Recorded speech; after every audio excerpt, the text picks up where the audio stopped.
This is So Life Wants You Dead, a show that explores the intersection of illness, disability, healing, and creativity.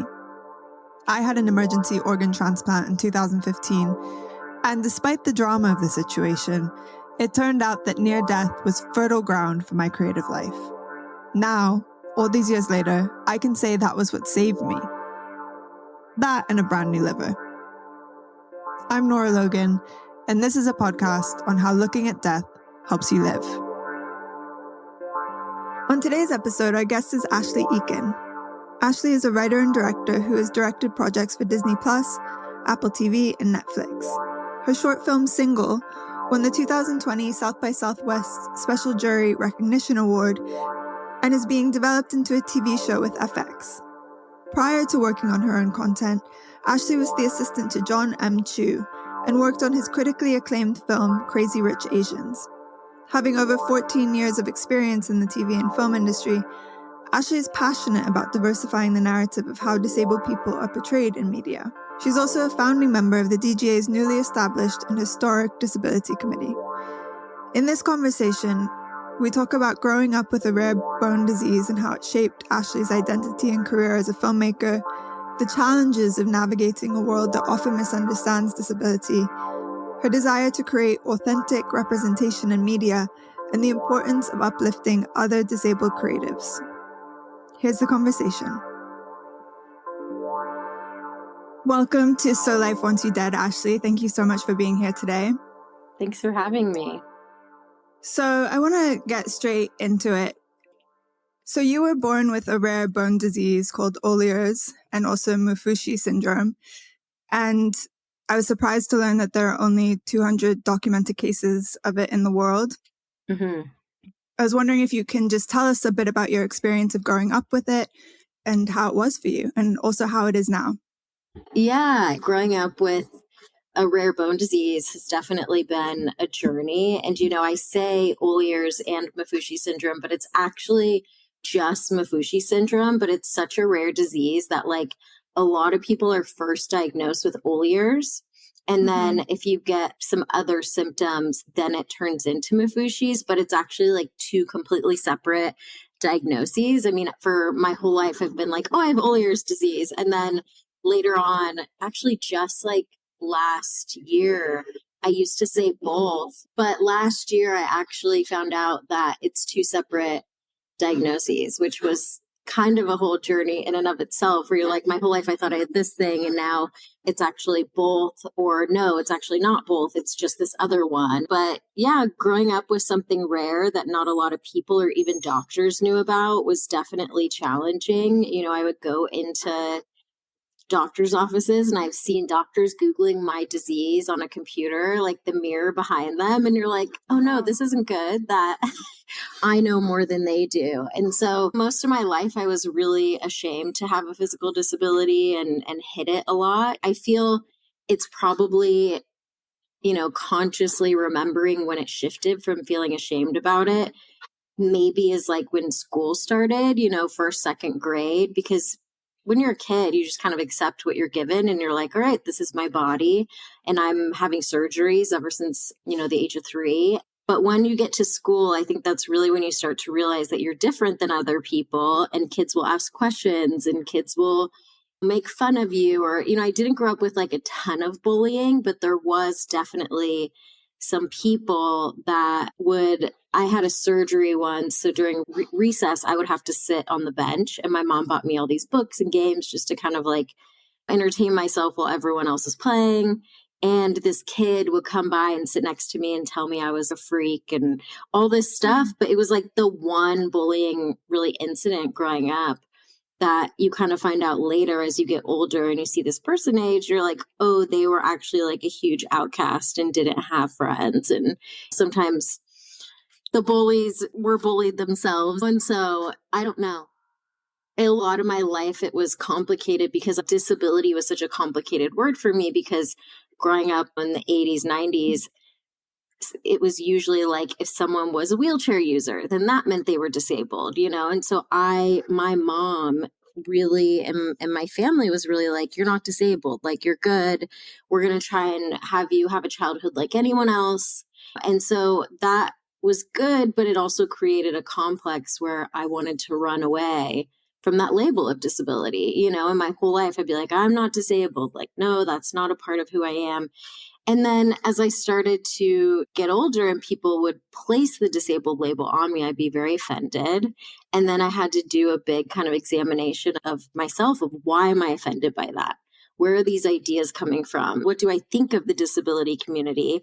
And I realized that I had so much internalized ableism. Like I thought being a wheelchair user was terrible. I didn't even really have friends who were wheelchair users. It was like I just tried to stay as far away from it as I could.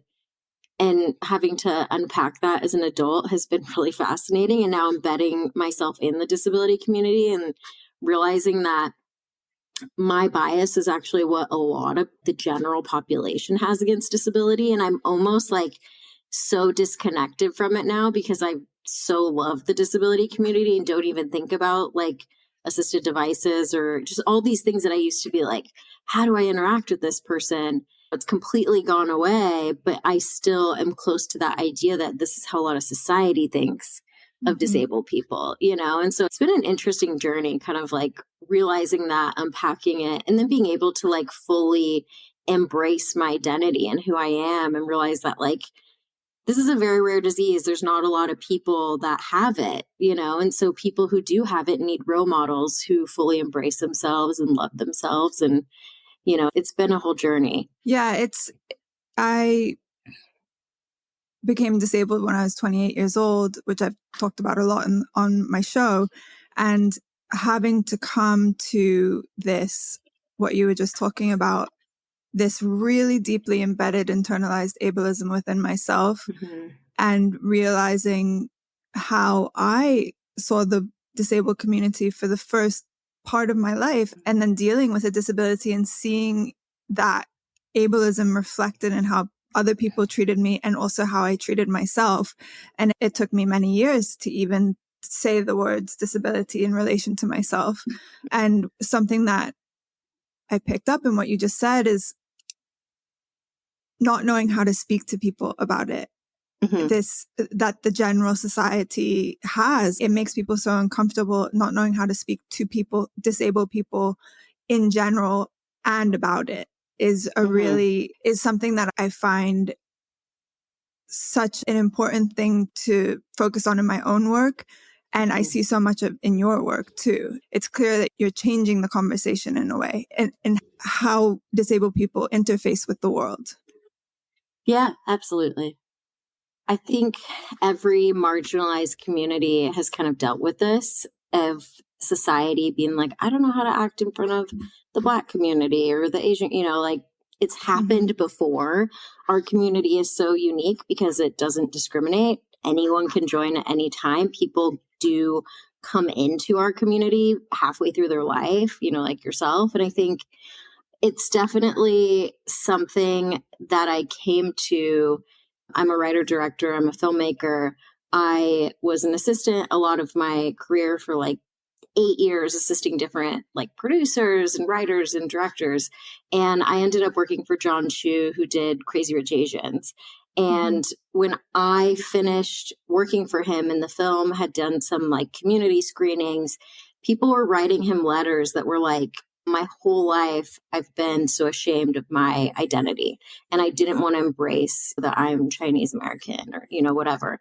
And they were like, but this movie gave me a nuanced depiction of someone who is Asian. Like it wasn't the nerdy Asian guy or the sexualized Asian female. It was very like, there were hot Asian guys, she was, the Asian female was like a professor. And there was just this really fleshed out character portrayal.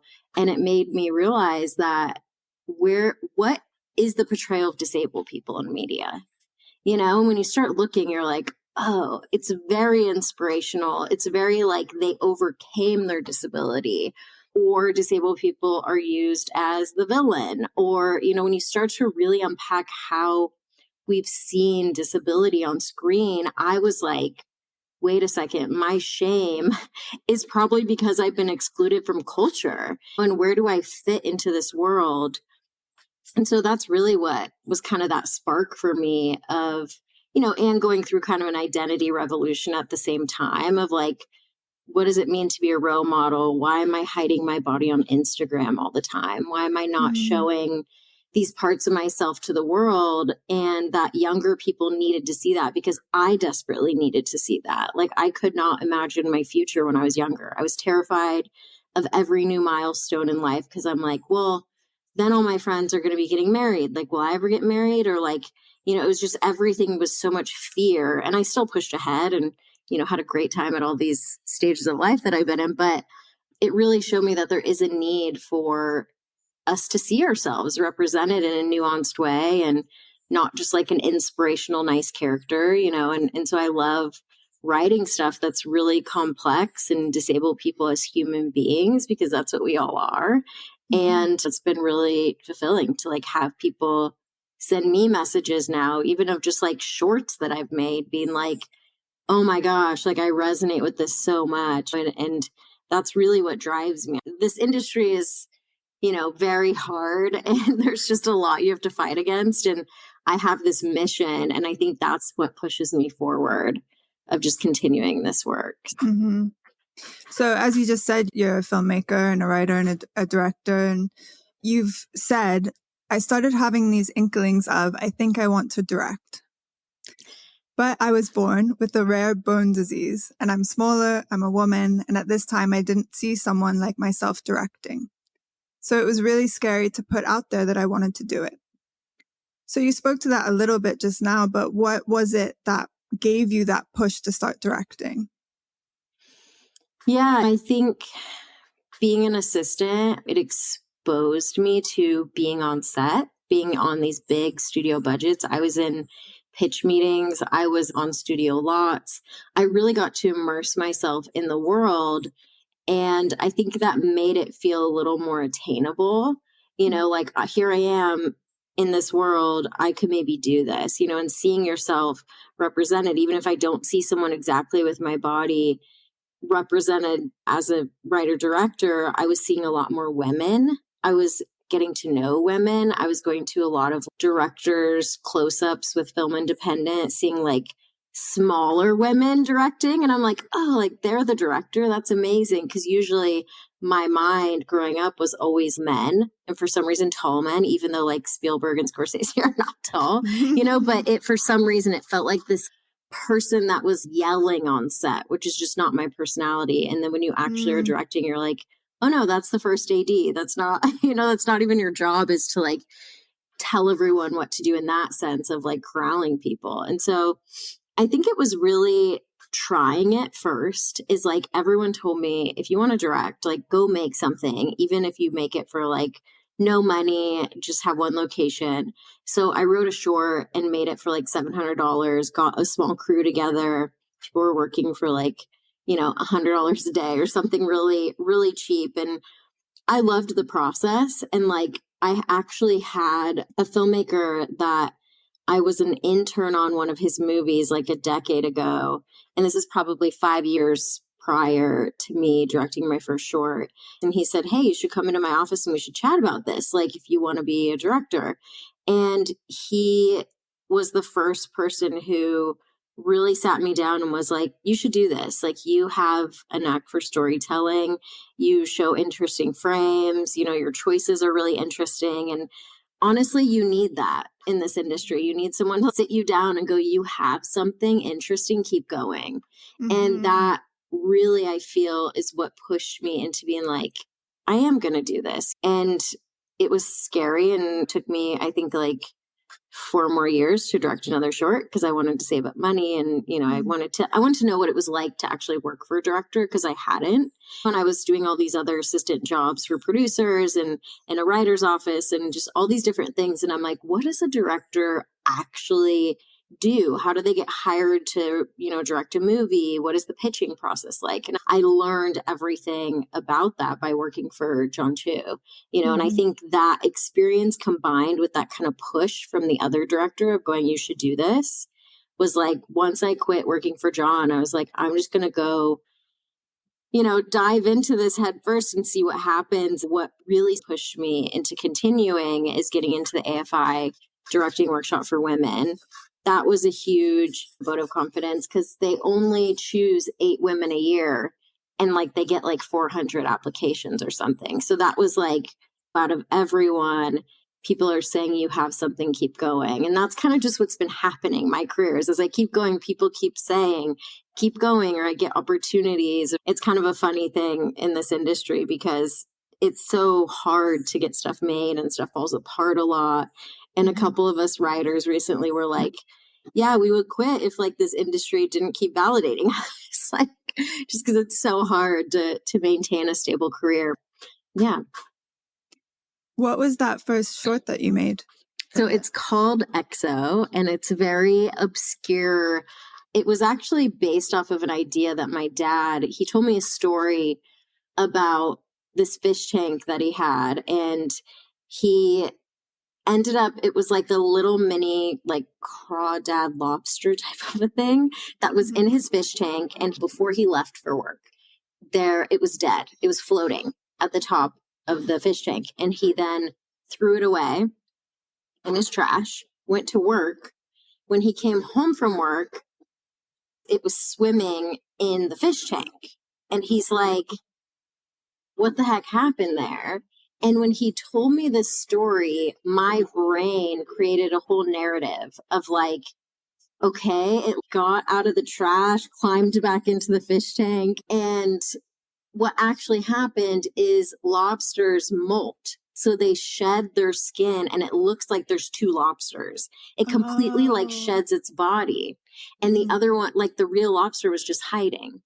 And I was so fascinated with how our brains make up stories. Like we put a narrative to things, and that's our way of processing stuff. And so I created a short that is the theme, and that story is actually told in the short. And it's kind of a meta, almost as you're watching this short, you're thinking something about the character that you're seeing, but reality is different than what you're seeing. So it's like the story is played out through a little bit of a narrative, but then that story is also told in the short. It's funny because I made it and some people were like, oh, I get it, I don't get it. And then like it went to one film festival and I was doing a Q&A and someone was like, this was genius. I'm like, that is so nice. Like someone got what I was trying to do. I was an inexperienced filmmaker, so the execution could have been like way better, but it just proved to me that like, oh, I have all these ideas swirling around. I should actually put them on paper more and try, and there were some interesting elements and shots and people were like, okay, you have an eye for what you want. And, you have a POV. So I feel like you needed to do that first one to see if you can bring the pieces together. And also, did you like bringing the pieces together? I think that's a huge element of directing. It's so hard. And unless you love it, like go do something else. You have to really just love this because of how hard it is. Yeah, and I love that idea of shedding because it speaks to our human experience as well. And it really is a brave thing to just go and decide, okay, I'm going to make something just to see what I think it's true of anyone who decides to have an artistic career. And it's why I love speaking to different types of artists so much. It's because you have to just be willing to throw things at the wall and see what sticks in order to get better. The film industry is such a tough industry and you don't always know if the next thing is going to come or if you're going to keep getting that validation. And it takes some internal drive to just say, okay, well, I'm going to try this thing and see how it goes. And then I'll go to a Q&A and someone will give me the feedback of how brilliant it is. And that's enough to be like, okay, I'm going to keep going. Yeah, absolutely. And I mean, between all of that, you get a lot of negative feedback, and it's really trying not to focus on that negative feedback. Unless everyone is saying it, then you should probably reassess if this is right for you. Like, I think there's people who are made for this career and there's people who are not. So I think understanding if there is something there to pursue is finding your place is like You got to see how people are receiving your work. If you're the only one who's ever understanding it, maybe this won't be a career. It could more be a hobby or so, that's kind of, yeah. You got to determine that. Yes, that's good advice.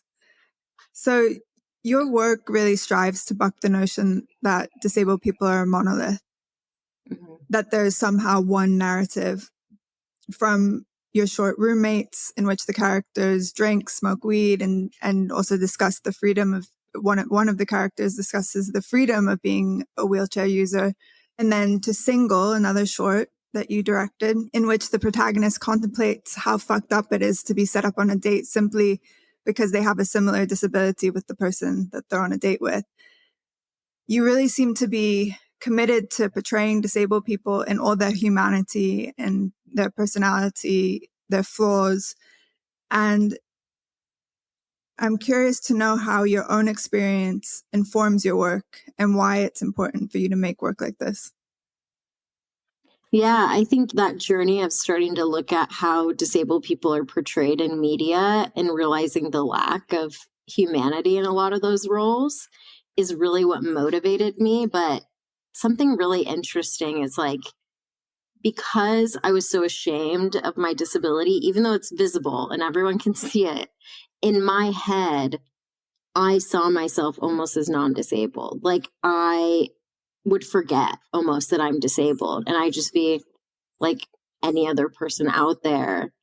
And me feeling all the complicated nuances of just being a human is why I'm like, oh, everyone thinks that disabled people are so different, but no, I feel just how you feel, just in a different body, and I think that is really what I wanted to show, these other ideas about disability. And I mean, a lot of these ideas I felt shameful about for a while.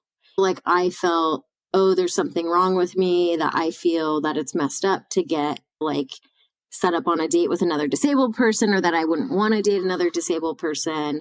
There's just all these ideas of things that I was kind of grappling with. And so I put those into my films of things, where the most hilarious thing is I share this film and then everyone's like, oh, I felt the exact same way.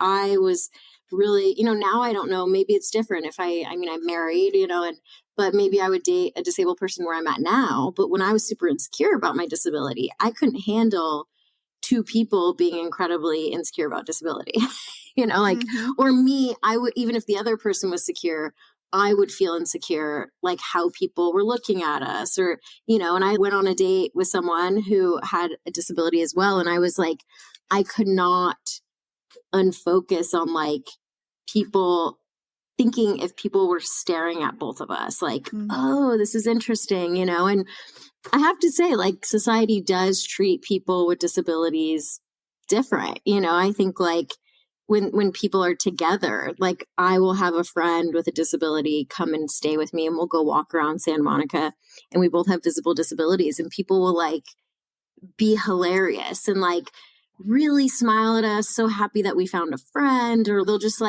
give us, they'll be like, oh, here, this way, or let us do things that they're about to do, or just act weird. So I feel, yeah, I just want to show these experiences that I hadn't seen much. We should say that Single won at South by Southwest. It premiered in 2020 and won the Special Jury Recognition Award. And you're now developing it into a series for FX. I really laughed at the premise because I identify with that. I've had multiple people say to me, oh, I once had someone say, I've had a liver transplant, and I had someone say, oh, I should set you up on a blind date with my friend. He has this condition where he was born with his organs on the outside. And that was somehow would mean that we have a connection. Mm-hmm. And you've said, I wrote Single in 5 days. And I was just the most honest I've ever been in anything I've written. It was terrifying. I was I don't know if people are going to read this and think I'm a bad person. That was so interesting to me to read that, because I also write in this way that is kind of sarcastic about the disabled experience, who I am. And it's not that I wouldn't want to go on a date with someone with a condition where their organs were on the outside at the time of their birth, but I also just don't know if that's enough for me to get along with someone. So I love that you focus on that in this short, and also that you're developing it into a longer form project. How is it going? Yeah, they have a term in Hollywood called development hell. Yes. And it's been slow, but it's been good to explore this character more and really what do I want to say about this experience. And it's been going good, and I hope it makes it to the screen. It's a miracle if your show gets made, and I would be incredibly lucky if the first show I ever sold actually gets made, because you kind of hear the stats from writers in our industry and you're like, oh, they've sold 17 shows and only like 15 went to the next step, and then only one of them got made. And you're like, oh, wow, okay. So we'll see, but I've spent so much time with this character, and there's a lot that you can say about society and the disabled experience in a TV show that lasts over a long period of time. So I hope it gets to be seen in a longer form. And I think even if it doesn't end up being made as into a TV show, I may take these characters and do like a feature or something. So we'll see what happens with it. But it's definitely about a lot about how like society, that internal angst that you feel towards society judging you. And I realize like I go in and out of like my rage era of being angry and then sometimes not caring and sometimes not even noticing if people look at me. But like, it's just a really weird experience because you can go a whole day where no one does anything. And then you can go a whole day where people are literally doing the most absurd things and saying really bizarre things to you or being really rude. My husband will go to like a store, and for some reason it's a lot of like older women and they'll like stop and just stare at me for a long time. And my husband will be like, excuse you, and sometimes I don't see these things because people do it behind me or try and at least hide it. But there's some people who just don't hide it at all. And it's definitely fun to kind of, Single was like, I would never do that as a person. Like I would never throw things or like have a little bit of a tantrum. But inside, I'm saying very mean things about the person doing this to me. It's like internally, I'm very angry and I kind of just want to be like, say all the bad things. But I don't, because I'm like, this isn't worth it. And I try and just brush it off and continue on my day. But with a TV show, you can explore this however you want. And so I've been trying some really fun things of like, you get to hear what this person is thinking or, that all that type of stuff. So we'll see. I think it definitely, that short, writing the thing that scared me the most and being the most vulnerable and honest is the short that's basically opened up my career and kind of like, I got agents from that. I've gotten so many projects because of that short. Still to this day, people will be like, can we show it? Or we want to see it? Or, it was definitely the most rewarding to say the things that scared me. And I think because there are other people out there that are thinking these things or want to be like, yeah, disability is always so like cute and patronizing. And like, why do we feel that represents us? Or why do we feel we have to like be a part of that? We can be a part of something different. And so, yeah, that's what I'm doing with this show and crossing our fingers. So we'll see. Yeah, I have that same experience of, I just finished the first draft of a feature that I've been working on with the director, and it's based on my story and based on a version of a pilot that I wrote years ago. The main character is basically my alter ego of things I wish I could say in the moment. And a braver version of myself that kind of is willing to say, fuck you in the moment, the proverbial fuck you. And it's so fun to write because, either I'm not quick enough in the moment, or I don't want to be rude, or I want to caretake other people's feelings, or whatever it may be. And the thing about being vulnerable in one's work is that it usually does have the effect of connecting with other people, because we have most people walk around with such a rich inner life and don't say half the things they think.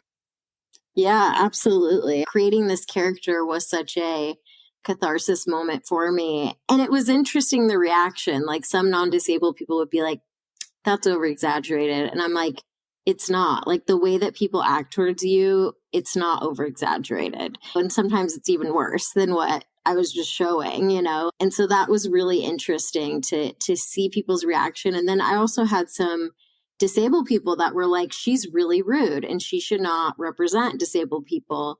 And I'm like, I agree. There should be so many different disabled people and so much different content. This is one character. Like, this is a character we haven't really seen as much that has a disability. And I agreed with the person, but they were not very happy that because there's just not enough, you know, and that's the problem with venturing into this world of underrepresented stories or characters is like, you're gonna make some people mad because there's just not enough. We need like so many disabled stories with so many different perspectives. So it can, you know, just show this wide breadth of personalities. And that's also why I created that character with Jordan, is like someone who's a little more well-adjusted, who also has a disability. So that was important to me to kind of show conflicting or just differing personalities. Yeah, because no one person is the same. It's the same as female characters being portrayed, right, and the vitriol that gets put on them, or the projections that get put on them. And we need lots of different stories about women. Yeah, absolutely. And it's not just the mother, and it's not just the maiden, or, you know, whatever it is. Right. So you've spoken a couple of times to how difficult the industry is. And in particular, I feel like Hollywood in this moment is going through something, and has been for a while. And when I became disabled, I was 28 years old and I was working in TV production, and I tried to go back to work again and swiftly became sick and had to be rehospitalized. And I really felt at that time that I wasn't able to be a part of it anymore. And I had to find it. I really felt forced to find a different career, and because my body couldn't fit into the conditions of where I worked. And as a result, I spent a good few years feeling like I had to let go of my career in TV and film. And now I've found my way back to it through writing. And for a while, I really just felt like, okay, I don't fit into this industry. I have to let go of what was a lifelong dream. And I know you've also talked about how you felt like you didn't really belong in Hollywood, and how no one would take you were worried that no one would take you seriously. And now you're really leading the way as a disabled filmmaker and advocate. And I know you also uplift other people in the industry. And I'm wondering how you managed to shift that narrative for yourself, which you have already touched on a little bit, and also what you might say to someone who is struggling with that themselves, especially in this particular moment, because it is a moment in history. Yeah, I think our industry is definitely changing. I mean, there's a lot of contraction happening. So like disabled stories, unfortunately, have been kind of on the chopping block, but that's not going to be forever. And I think we will get back to like making sure underrepresented voices are being shared and shown. And something really cool that I experienced, I worked on an Apple show called Best Foot Forward, and I directed 2 episodes of that. They came and talked to me about how their role was the accessibility coordinator, the production accessibility coordinator. And I was like, what is that? I have no idea. And they revealed that it's this position where anyone who has a disability can come to them and talk about their accessibility needs. And it's a below the line person, so it's not a producer, director, and it's confidential. They help you get those things that you need to do your job better that aren't even necessarily expensive. It creates a safe space for everyone to go and communicate with someone to say, hey, you know what? This day I get really tired. If there can be, like when we're doing the scouting, if there can be a chair or something. And the way sets run and the timeline and everything is very like militant. And learning about the history of that is actually because all the men came home from war, and a lot of them went into making films, and they just ran these productions like they ran it, you know, in the military. And so it's fascinating to me that the way a set is run is also like made up, you know, and we can have new ways that it's done. And so it's really interesting with like the unions fighting for less hours. These people who work these trade jobs of being a set dresser or something are working 12 hours plus a day and don't have time for their family. And they're going from show to show to show. What I really liked about the role when I was assisting Jon Chu is like, there are periods where it is production, you're on, you're going, but then there's like a period of post, which is really downtime. And then there's a time of pre-production, which is the same, you know, so like, I like that balance of like really intense work and then time off, really intense work and then time off. So that's why I feel this role is a doable role for someone who has like a disability that impacts how much, you know, energy they're spending, because especially if you're the director, like you get to say on this set, I want it to be run this way. I've worked for a lot of different people in this industry and they'll make really big exceptions, spend a lot of money to do it how someone wants it to be done.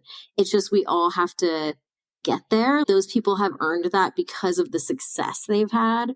Unfortunately, it's like you need those successes so then people can cater to you, which is, I don't really agree that it should be that way, but that's why these production accessibility coordinators are so interesting to me, because you can get those needs met without it being a big deal, you know? And I think what's really interesting is on that show, we started off, I think, with like, there's like 8 or 9 people that identified as disabled. And then by the end, 22 different people who came to her saying, hey, you know, I think I need this, whether it's just like, I have a vision, you know, disability, and I need the call sheet to be inverted because it's easier for me to read. Like, it's really easy things to do.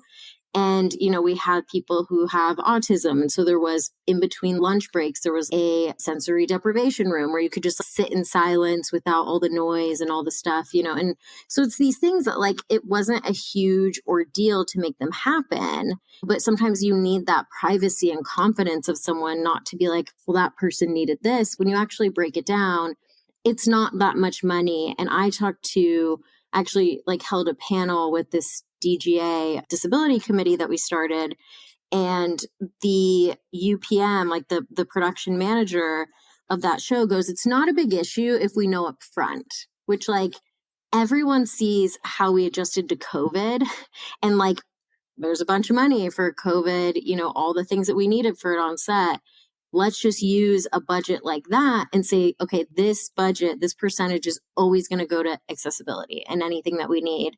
If we don't need it, then we save money in the end, you know? And I think that's like what needs to shift. It's going to be a long time until that shifts, because I just feel there's so much resistance still within like our industry is very patriarchal. I mean, you look at the women to men, you know, directors, it's very vast still. So there's a long way to go. But I do feel at least there is a group of us who are fighting for that and pushing forward. And it's only going to gain momentum as our successes build. You know, that's where once you have the platform, and that's what I realized working for Jon Chu, he had this platform and he was at this place going, what do I want to make next that's going to like create change? And that's when he decided to do Crazy Rich Asians. So I think I've learned a lot from that, as like there's a time and a place to then demand things, but you almost have to get there and then start reverse engineering stuff, because otherwise people will just be like, they're problematic, write you off, not give you jobs. You know, it's tough, but I think things are changing and I think that's hopeful. But it is, you know, it's hard. Yeah, that's so interesting about it being run like a military operation, because in my experience on set, that's very apt, and it makes perfect sense that it's like that. Once we start to realize these types of things, we can create change, and it realizing that we don't have to do it the way it's always been done. And something that I always relate to the disability conversation is recently Sarah Polley talked about how she ran her set on Women Talking, and how most people on the crew were women and many people had kids. And so they would end their days earlier than they would usually. So people could go pick up their kids, and they got everything done and everything was fine. And they made a beautiful film. Accommodations can be made in the same way for disability. And how interesting that just from creating the conditions for people to feel safe enough to come and share what they need, That's a pretty massive jump to go from 8 people to 22 people in the course of a production. It was just a case of making people feel safe enough that they could share and that it was okay to have needs.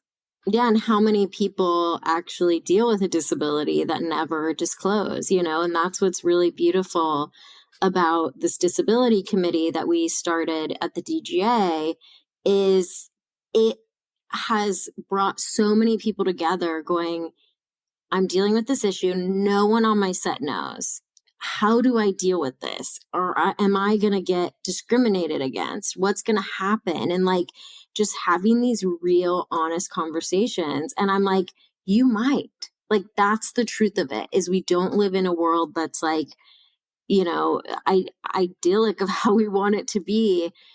But there might be someone else on that set who then feels safe enough to go, wow, that person's a leader and they were open and vulnerable. Maybe I can like actually say, hey, I just need a little light when I read this because I can't, if there's like a vision issue or something, like it could be just a small accommodation could actually make things better and easier. And everyone's working at their best, in their most efficient capacity if everyone is just, needing these little things. And it's been really amazing. And I just hope the momentum keeps going because there's a lot of people who don't want, they say they do, but they don't want more diversity or more different because then they feel their job is at stake, which there should just be room for everyone. And I really believe that.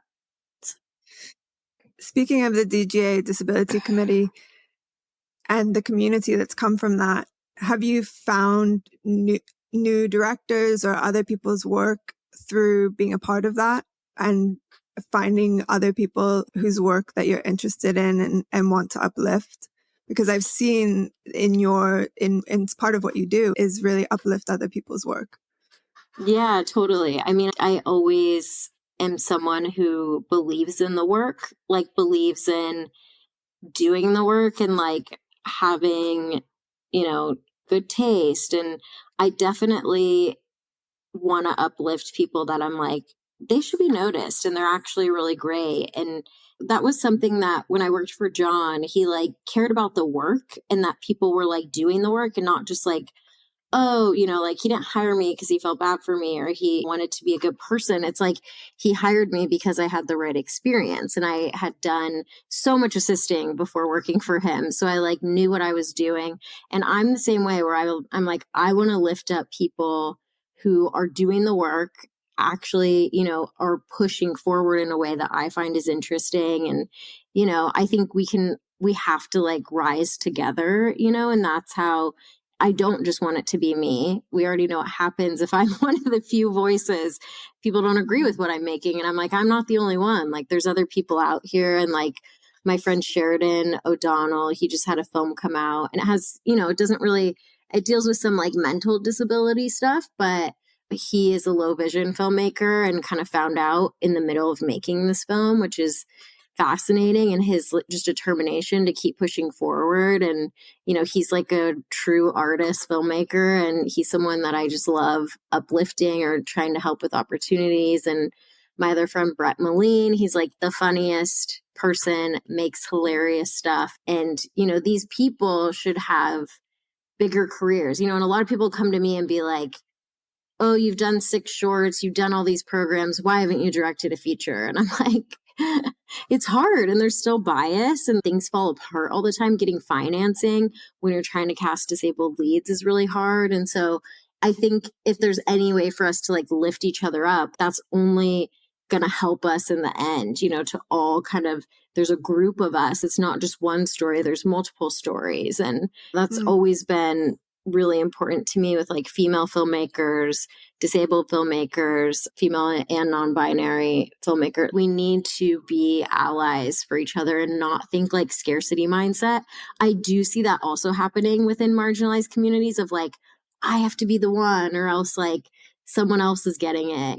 Sadly, that's those studios and executives that are like, well, we already have our one thing about disability. And you're like, no, so yeah. Sadly, it makes sense why people feel that way. But I think just showing and people taking our community more seriously is only going to help everyone. If my friend succeeds and he's a low vision filmmaker, that's disrupting what people think about filmmakers. That's good for all of us, and Daisy, I love, Daisy just pushes forward and she's so much ahead of her. And I'm really excited for how her career is going to blossom. And yeah, there's Daisy just a lot of Friedman, people. who's a young filmmaker and graduated from university, and she's already made a short and is currently working on a documentary. So yeah, there's so many different varied stories to tell. And Totally. I love what you just made me think of, your film, This Body is a Shell, which really seems like a true collaborative effort from the casting to the project itself. Can you tell us a little bit about that and how you came to make that film? Yeah, that film came to be because a DP that I worked with like a decade ago, same movie that the director was on, who told me I should be a director. So he was a camera PA, I was like an intern PA, and we connected a couple years ago or like a year ago, and he is directing, or he's DPing features now. And, we just connected. He really liked a short that I did that's on Netflix, and we talked about it. And he's like, well, if there's ever something you want to make, like, let me know. And then he reached out to me last summer during the strikes and was like, hey, I have like old rolls of film I need to use. Would you want to make something?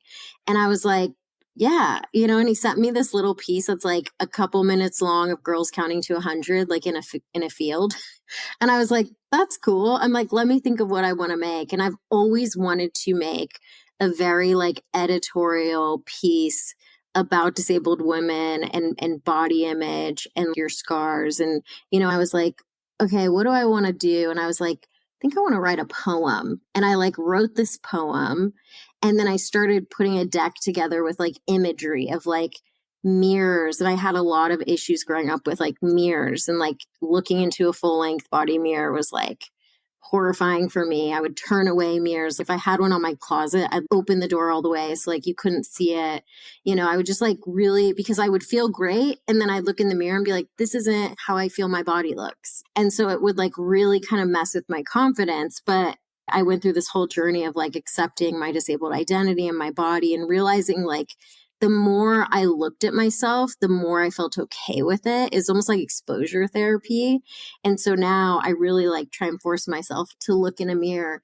Even I'm like getting naked and looking in front of a mirror, just like be so comfortable with yourself that, what was happening to me is I would start to see images or videos of me and I'm like, weird. I feel like my body's like healing in a weird way, but it's actually just like your inner self that is healing, and you look at yourself in a more loving way than you did before, and you're used to it. I think that's something that we really don't think about a lot, is like sometimes if you hide something, it feels foreign to you, but it's because you just don't look at it a lot. But yeah, so all these ideas were swirling, and this DP was like, wait, I love this idea, we should actually just shoot it on digital cameras, because I feel like the film, you might not be able to see like skin and scars. And he's like, we have one shot, there's not even a monitor. Like, he loved the idea so much that it ended up being like, it's going to be a 1-day shoot, turned into a 4-day shoot. And he put so much behind it. We both just like put in our own money, made it really scrappy. I knew these women through other just connecting and social media, the disability community. And I was like,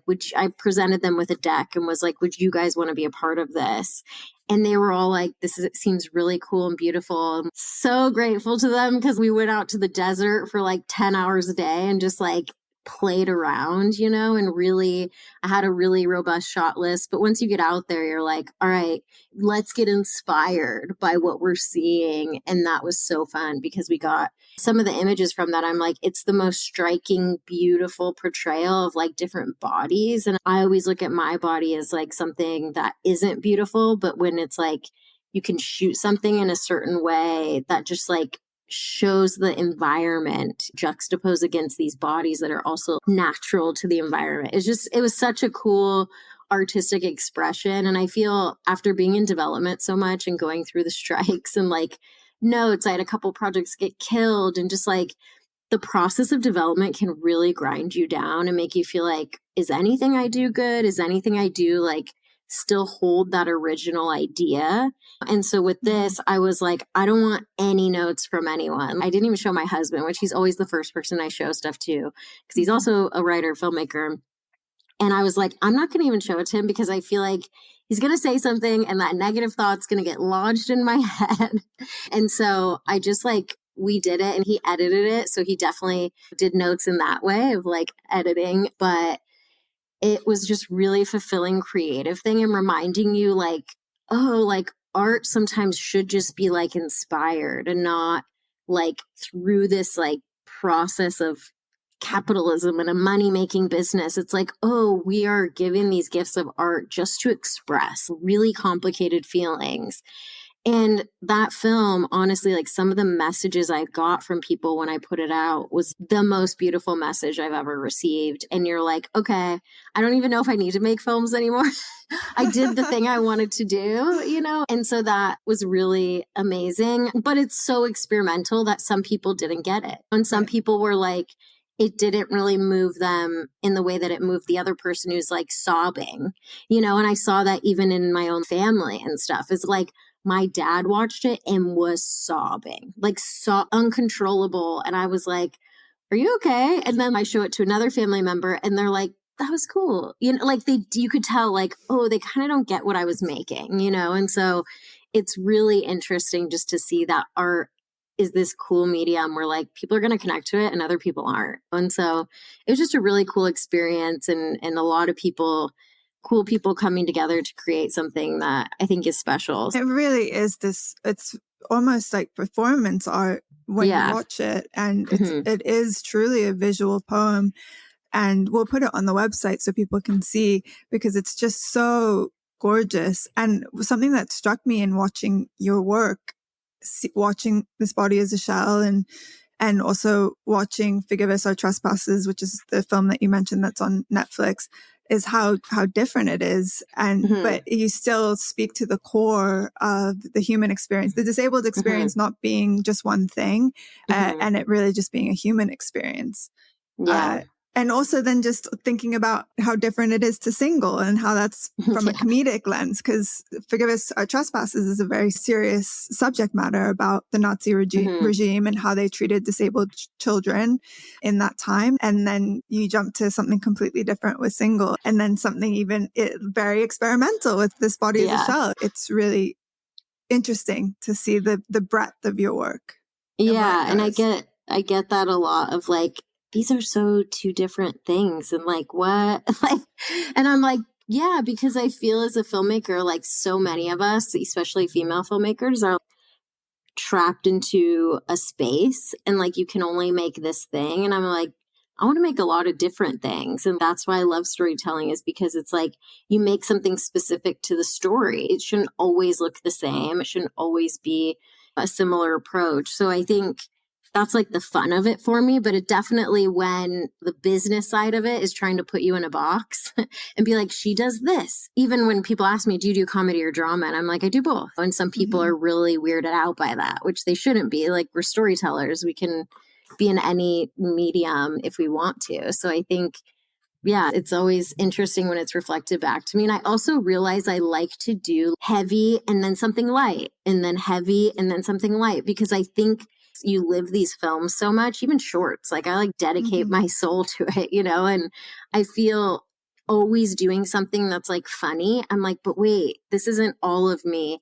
And then when I do something dark, I'm like, ooh, I need something that's like fun and joyful. And so I like to kind of go back and forth. And I'm curious to see if like, once I start doing more bigger scale stuff, if it's going to all lean one way or not. And I've really realized with pitching, comedy with disability is an easier sell for people, because they're like, ooh, this is a heavy topic. It's disability, you know? And then like, oh, wait, we get to laugh.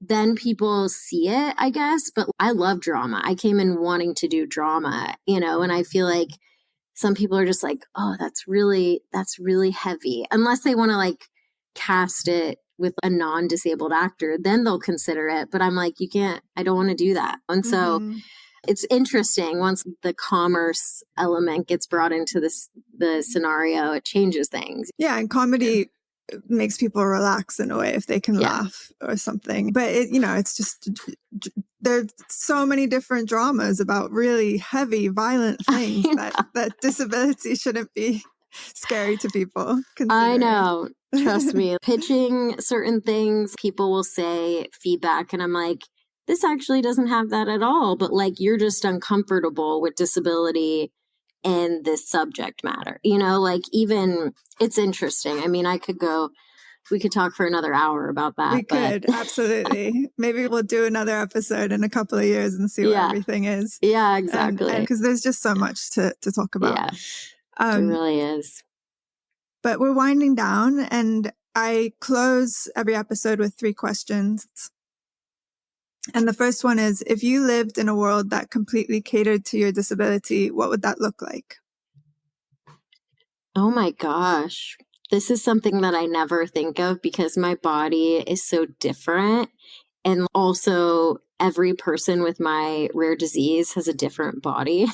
Like, it's not, oh, this is how your body ends up manifesting. Like, some people, you won't even be able to tell physically that they have my disease. And then some people are wheelchair users. So it's like the spectrum is so vast. But I think for me is like adjustable things. Like, I don't know, seats, my thighs are shorter. So like seats that weren't always so long. You just realize like everything in our society is made for one kind of standard body size, which they have to pick.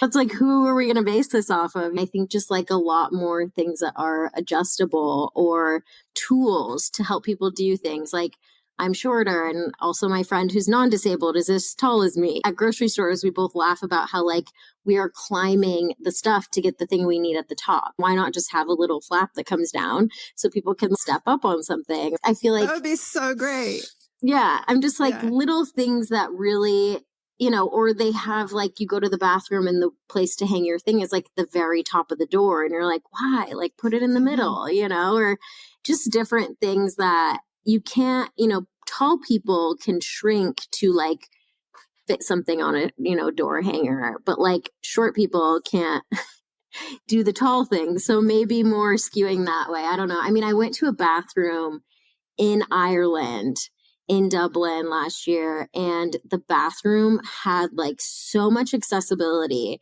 where it was like for multiple heights, wheelchair, like it was the most accessible bathroom I've ever seen. And it was almost jarring because I'm like, literally there's like so many different options of how to use things. And I was like, this is cool. This is like thinking forward. So universal design is such a interesting concept. And I think if things were just designed universally, it benefit so many more people. Yeah. Ireland really knows what it's doing. I feel like they're good at taking care of people. Yes. So what's one phrase or saying that you always come back to? That fear is the killer of creativity. I stole that from Jon M, my old boss, but he said it once and I was like, okay, that is so true. When I'm working from a place of fear, like, it's okay if things scare you a little bit and it can motivate you if it scares you, but don't let fear win, because then it starts to like, are you working out of fear? Or are you working, you got to figure out your motivations of what your choices are. And I think fear is the true killer of creativity. Like, dream big, and especially as like writer directors, we should dream huge, and then our producers are going to rein us in anyway. So that's such good advice. And then finally, what's one thing you do to keep yourself creative each day?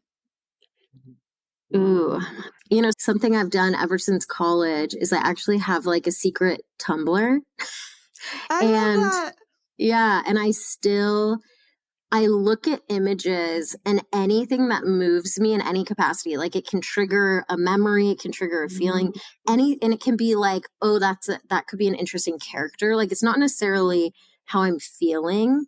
And like, I will reblog it or save it to my Tumblr so I can go back to it and be like, what are quotes I liked, or images that inspire me, or, and I always realize when I do that and I spend like even just like 10 minutes collecting a couple of things, it really just opens my mind to like, oh yeah, I am an artist. I am a creative person. Sometimes when you're getting stuck in like, what does the market want? It's like, that's the trap. And you got to stay in the zone of like, what moves you? What makes you feel something? And then maybe because it makes you feel something, it can make other people feel something. I can imagine that also as a director, having that visual element to it is so inspiring too. You're making me want to go back to my Tumblr of 2008 and see what's there. Yeah, I gave a couple people the link, and I'm sure people could find it if they dug. But it used to be something where like I post something or reblog like, you know, a quote, and like my sister and my mom would look at, like, it was just really close family, and they'd be like, "Are you okay?" And I'm like, no, that's not me. That's like a character I'm thinking of, or, you know, they think the really dark thing is something that I'm feeling currently. And I'm like, no, this is for something else. That's also always the risk of putting anything out. I find that people are like, "Are you okay?" And I'm like, no, it's just my creative expression. I'm fine. Don't worry. You're like, this isn't directly me. Like, everyone thinks all my characters are always me. And I'm like, no, they might have certain things, but it's not actually me. Well, thank you so much for being here today, Ashley. It's been really great to have you and just for sharing your vision with us and everything that you're doing in the world. Keep doing it. I'm really excited to see where everything goes for you. Yeah, thank you so much. It was great to be here. That was our show, So Life Wants You Dead. This episode was made with support from Awakening Healthcare, encouraging and supporting providers and patients to reconnect with their souls. Many thanks to Stephanie Moore Davis and Ruby Shaw. Our illustrations are by Renee Fagan. If you like what you hear, please subscribe, leave us a review, rate us on Apple Podcasts, Spotify, or wherever you get your podcasts. You can find us on Instagram at So Life Wants You Dead, where you can follow along for updates about the show. Thanks so much, and see you next time.